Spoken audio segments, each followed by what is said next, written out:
when I considered what I was seeing with all the heads of state of countries around the world walking in lockstep in a way, in an anti-human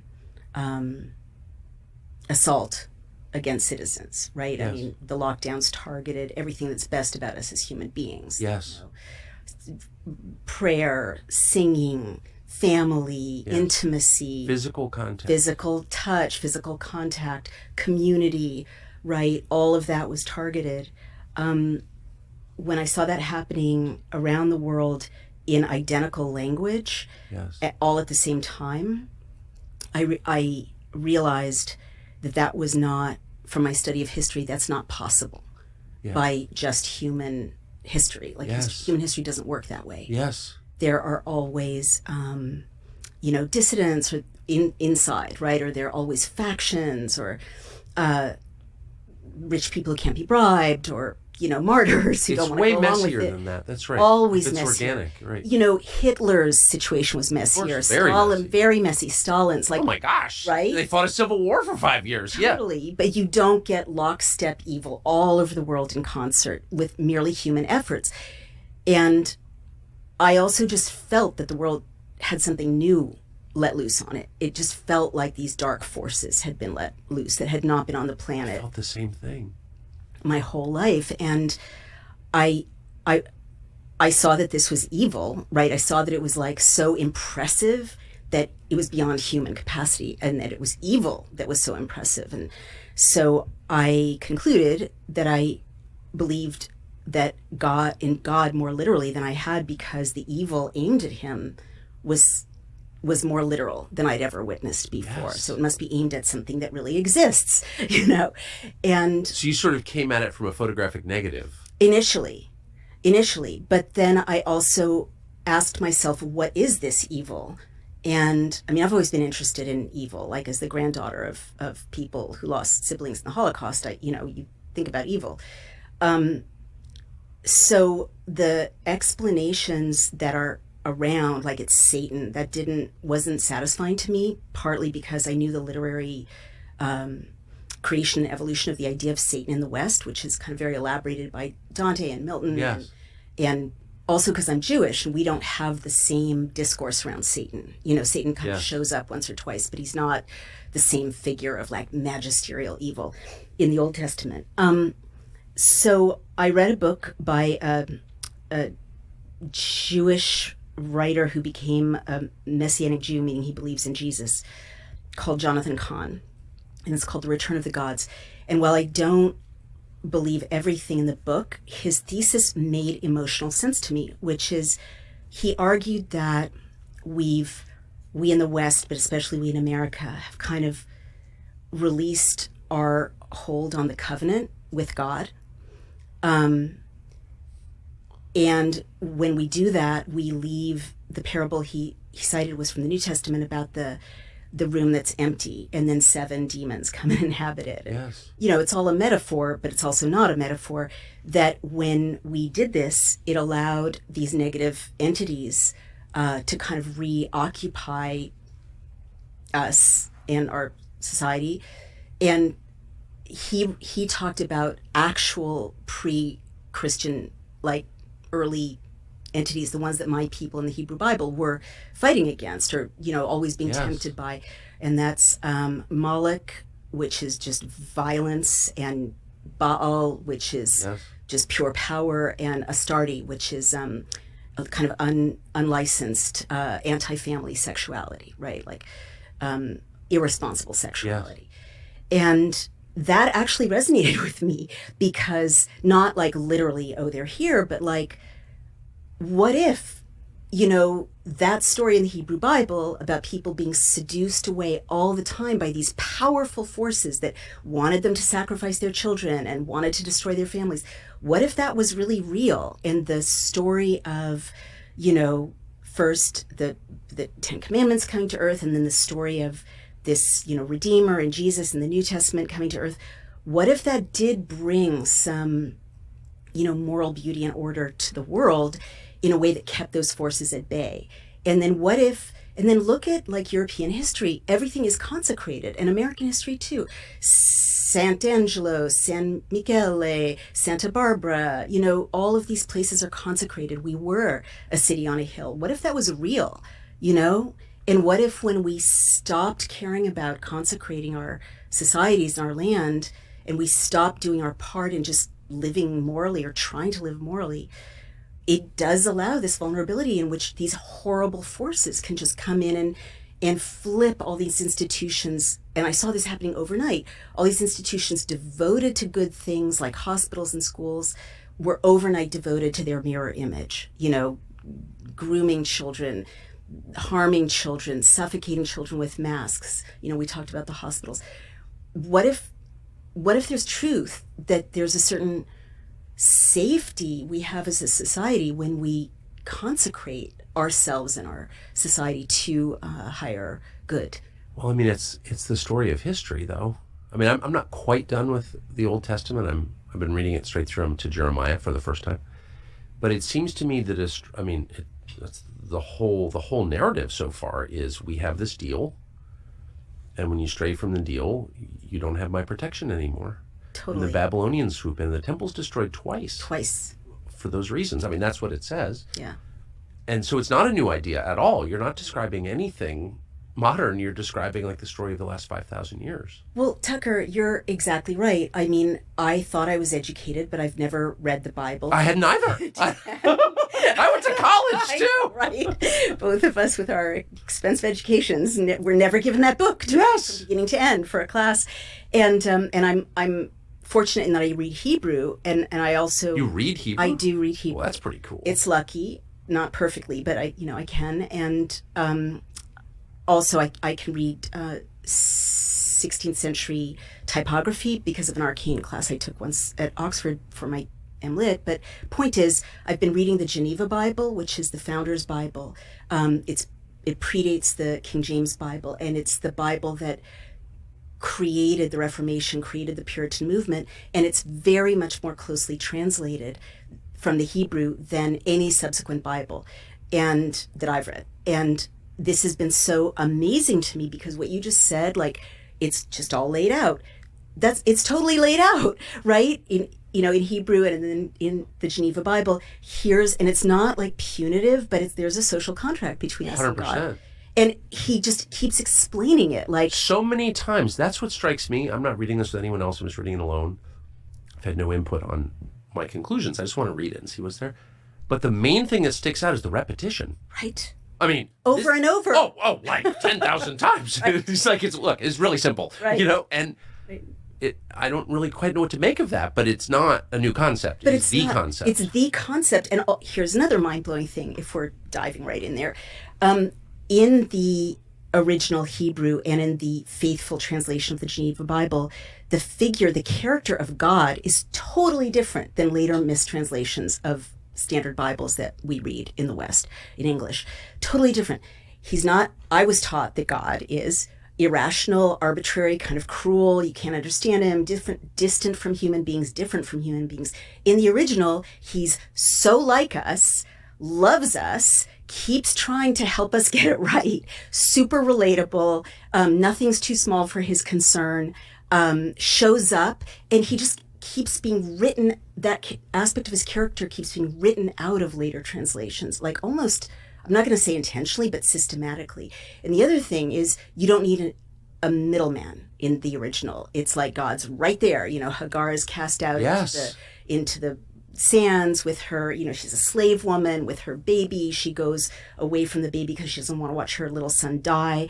And there's God, right there. Or Jacob is about to cross the river. He's about to face his brother. They've had a deadly relationship with each other in the past. His family's at risk. And it's not an angel who wrestles with Jacob. That is a mistranslation. It's God preparing him for this confrontation with his brother.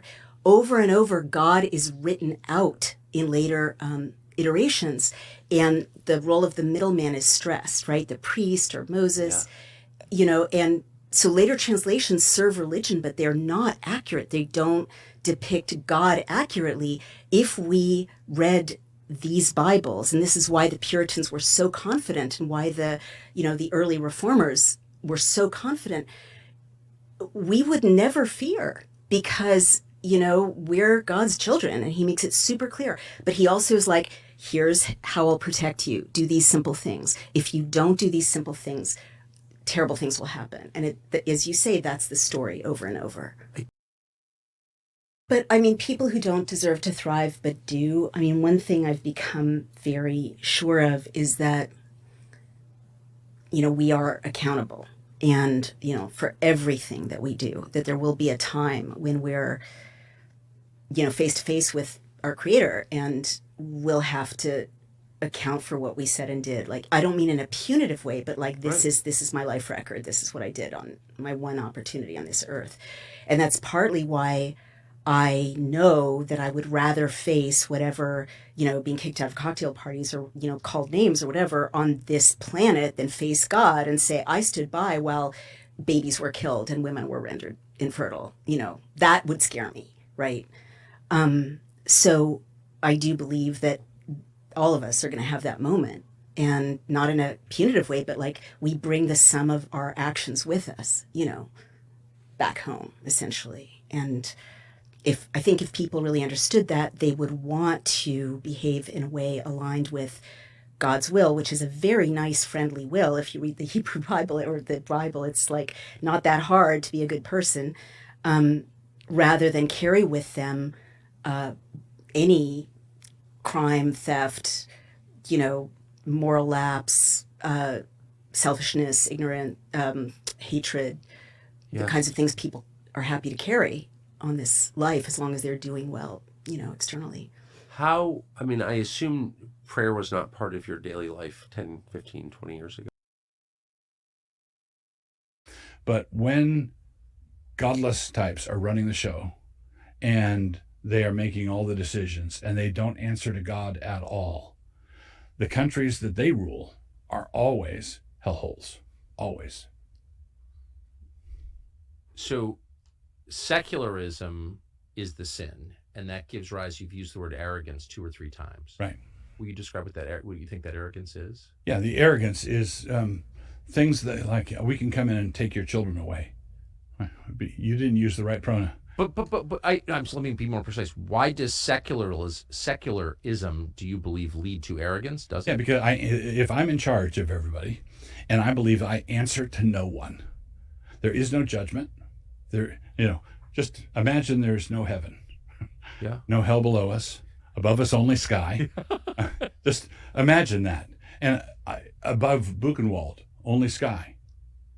Above Auschwitz, only sky. The universe doesn't care. Okay, the universe doesn't care. If I'm in charge, if I have political power, if I'm Mao, and I know that power grows out of the barrel of a gun, and there's no one above me that I'm ever going to answer to, if that's my framework, I have absolutely no reason not to do whatever I please. That's right. There's no accountability. And that's what secularism leads to. It leads of necessity. And this is why in the old order, in the Christian order, it used to be laws against taking testimony in court from people who wouldn't take an oath in the name of God. You couldn't testify in court if you didn't believe in a final judgment. Because there'd be no constraint on your lying. Yeah, no reason to not lie. So it's possible that you've got very far out threatening views, but that you haven't expressed yet.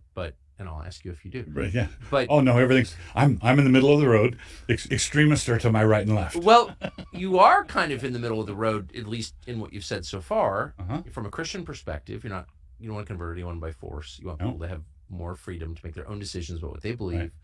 Right. And how they want to live. You're against arrogance and hurting people. I mean, these are not crazy views. So why are you so hated by obviously by the left, but also by a lot of Christian leaders don't like you and are always attacking you? What is that? Well, the left hates what I'm talking about, I think, because I'm about to touch the thing with a needle. I'm going for the sore spot. The sore spot is this radical disease of secularism. They want to continue to govern their affairs without any kind of accountability. Yes. Okay, they want to be left alone as they are running the show, and they will give the treatment to anybody who crosses them. All right, you've gotten the treatment before. I get the treatment. They know how to rough somebody up. Okay, and there are Christians who distance themselves from me because they see that. All right, But if they're self-described Christians, again, I don't want to use his name once again, but the guy who edits Christianity Today is fixated on you. David French is a New York Times columnist who calls himself a Christian, and they really go out of their way to attack you. Why? Well, basically, your theology doesn't sound so different from like kind of conventional Christian theology, as I understand it. Right. I think the distinction. I mean it. Okay, well, there's that. Okay, when we ought to acknowledge God, and I mean that we really should. Right. So there's a difference between that and wanting a place at the table. Yeah. So David French and Russell Moore and people like that, what they want to do is they want to operate in this secular republic, and they want a place at the table. Okay, they want a place at the table. They want to be treated with respect, and in return, they say, we will treat all your opposing views with respect, and what we ask is you treat us with respect, and we would like a place at the table, please. Now, I don't have any illusions about this. When we're all rounded up and taken off in cattle cars to the camps, David French and Russell Moore are going to be in the next car over, right? Actually, I think they'll be guarding you. Well, I think the left hates its tools. Yes, well, that is true. Okay, that is deep. And I believe that let's say David French and Russell Moore are to take the most charitable take on it. They would be tools. Oh, they're definitely tools. Yeah. Okay, and the tools, the left breaks them and throws them away when they're done with them. And right now, what is the use of the tool?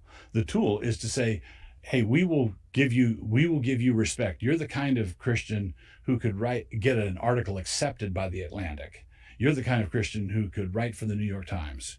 You're the kind of Christian who does that, as opposed to these extreme guys out here. But the extreme guys are saying things like, well, let's love God and love our neighbor and build a Christian community and worship God faithfully. And with that, what's radical about this? Well, we actually believe all of it. We believe that Christ really is Lord of everything, and we should live and pray and love as though we actually believe that. And that takes us back to the earlier point. To confess that Jesus is Lord is to confess that Caesar isn't. Right? That's the issue. Going back to the early Christians, would not worship Caesar. And I'm not going to worship the state. Right? If there is no God over the state becomes God, and they proclaim themselves God, I'm going to be like Nebuchadnezzar, like Daniel's three friends who refused to bow down. Shadrach and... I've got a grandson named Shadrach. So yeah. Wow. Yeah. So we want to pass that legacy on, refusing to bow down. And Shadrach, Meshach, and Abednego said to the king, our God is able to deliver us, but whether he does or not, we fear him and not you. And that's the thing, that's the challenge that the secular state cannot abide. Another great Thomas Sowell quote, I'll paraphrase it. He said, it's amazing how much panic can be thrown among people by the behavior of one honest man. That's true. Right? One honest man can throw people into a state of consternation and panic because you're willing to say, look, this is the way it is. We need to love God, hate sin. That's boy, that is the truest thing.